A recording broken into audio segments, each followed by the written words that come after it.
आज ही Doubtnut app download करें। Doubtnut पर होगा अब आपके सभी मैथ्स, केमिस्ट्री, फिजिक्स और बायोलॉजी डाउट्स का सफाया। बस अपने क्वेश्चन की फोटो खींचो, उसे क्रॉप करो और तुरंत वीडियो सोल्यूशन पाओ। Download now. हेलो गाइस, इस क्वेश्चन में बोला गया एक कार पी है, ठीक है, जो कि मूव कर रही है with uniform speed of 5√3 metre per second towards a carriage of mass 9 kg at rest kept on the rails at a point B. Okay, तो ये कैरेज है आपका और ये अपनी कार है। उसके बाद क्या बोला गया, the height AC is 120 metre. Cannon balls of 1 kg are fired from the car with an initial velocity of 100 metre per second at an angle 30 degree with the horizontal. Okay, तो आप यहाँ पे देख सकते हैं कि ये जो कार है कैनन वॉल फायर कर रही है कितनी स्पीड से, 100 मीटर पर सेकंड से, ठीक है। तो ये अपनी कार हो गई, ये अपनी कैनन वॉल फायर की जा रही है at a speed of 100 metre per second with an angle 30 degree with horizontal. Okay, तो पार्ट 1 में हमसे पूछ रहा है वो, the first cannon ball hits the stationary carriage after time t0 and stick to it, determine t0। Means जो first ball है cannon की वो टाइम t0 के बाद हिट करती है कैरेज को, बी को, तो हमें टाइम t0 फाइंड करना है, ठीक है। तो फर्स्ट ऑफ ऑल हम इसकी वेलोसिटी रिजॉल्व करेंगे कैनन वॉल की, तो 100 हॉरिजॉन्टल डायरेक्शन हो जाएगी अपनी 100 cos 30।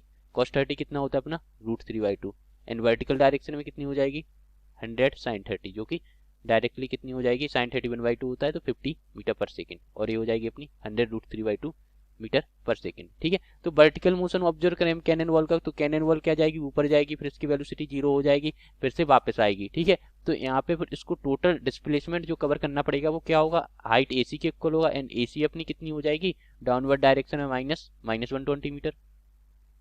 ओके, इनिशियल वेलोसिटी कितनी है अपनी u is equal to +50 meter per second, ठीक है। एक्सेलरेशन कितना है अपने पास g का। ओके, तो second equation of motion apply कर देते हैं, तो s क्या हो जाता है अपना ut plus half of at²। Okay, s कितना है अपना -120 मीटर, u कितनी है अपनी 50 t, ठीक है। एक्सेलरेशन अपना 10 मीटर पर सेकेंड स्क्वायर ले लेते हैं, ए भी डाउनवर्ड है तो माइनस हो जाएगा, तो -5t²। ओके, तो यहाँ से कितना आ जाएगा अपना 5t², okay, -50t -120 is equal to 0। यहाँ से आ जाएगा t² -10t, ओके, और ये कितना आ जाएगा 5 दूनी 10, पंचों को 20 इज इक्वल टू 0। तो यहाँ से आप देख सकते हैं कितना आएगा, ये इसके फैक्टर कर लेंगे तो t² -12t + 2t -24 is equal to 0। तो ये आ जाएगा अपना t is equal to 12 second and t is equal to -2 second. तो टाइम अपना नेगेटिव तो हो नहीं सकता, तो कौन सी वैल्यू आ जाएगी, टाइम की वैल्यू आ जाएगी अपनी 12 सेकेंड। मीन्स t0 की वैल्यू अपनी कितनी आ गई, t0 is equal to 12 second. 12 second के बाद क्या करेगा, जो कैनन वॉल है वो स्ट्राइक करेगी अपने कैरेज को स्टेशनरी। पार्ट 1 हो गया। पार्ट 2 में क्या बोल रहा है, at t0 the second cannon ball is fired, assume that the resistive force between the rails and carriage is constant and ignore the vertical motion of the carriage throughout. If the second wall also hits and sticks to the carriage, what will be the horizontal velocity of the carriage just after the second impact? Okay, तो second impact के बाद हमें carriage की क्या find करनी है, horizontal velocity find करनी है, और उसने बोला है कि हमें इग्नोर करना है वर्टिकल मोशन को एंड कोई भी रेजिस्टिव फोर्स नहीं लग रहा है। तो पहले जब इसमें फर्स्ट वॉल स्ट्राइक करेगी तो हमें क्या करना पड़ेगा, सिंस अपना वर्टिकल मोशन को इग्नोर करना है तो हॉरिजॉन्टल फोर्स में एक्सटर्नल फोर्स कुछ नहीं है, क्योंकि उसने रेजिस्टिव फोर्स 0 बोल रखा है। तो हम क्या कर सकते हैं, कंजर्व कर सकते हैं linear momentum along horizontal direction. तो इनिशियली क्या है, इनिशियली अपनी जब फर्स्ट कैनन वॉल जा रही है तो उसका हॉरिजॉन्टल डायरेक्शन वेलोसिटी कितनी है अपनी 50√3 मीटर पर सेकेंड है। ओके, एंड इसके मास कितना है 1 kg है। ओके, एंड अपना जो क्या है कैरेज है, कैरेज अपना रेस्ट पे है। ओके, कैरेज अपना रेस्ट पे है। कैरेज का मास कितना है, कैरेज का मास 9 kg है। ओके, तो अपन cannon ball plus carriage system के लिए क्या लगा सकते हैं, conservation of linear momentum apply कर सकते हैं। तो इनिशियल लीनियर मोमेंटम किसके इक्वल होगा अपना फाइनल लीनियर मोमेंटम के, तो इनिशियल मोमेंटम कितना हो जाएगा अपना 50 × √3, ओके, इंटू 1, ठीक है, m भी होता है इसका, तो 0 हो जाएगा इनिशियली।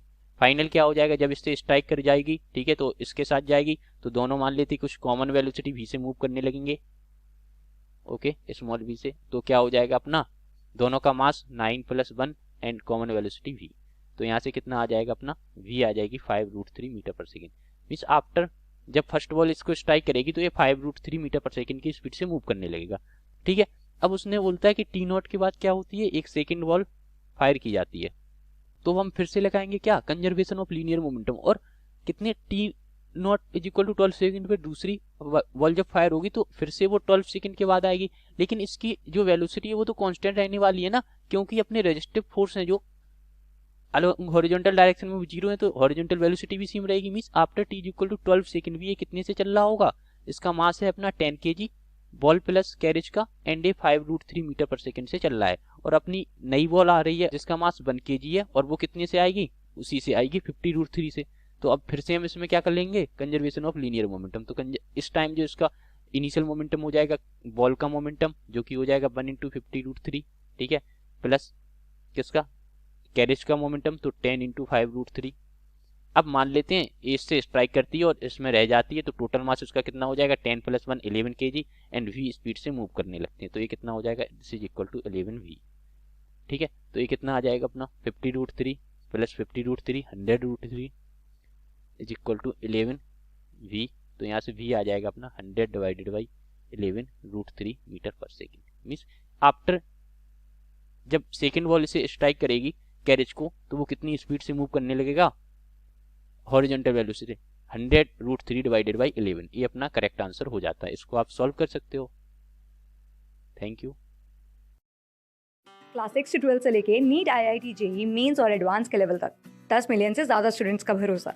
आज ही डाउनलोड करें डाउटनेट ऐप या व्हाट्सएप कीजिए अपने डाउट्स 8400 400 400 पर।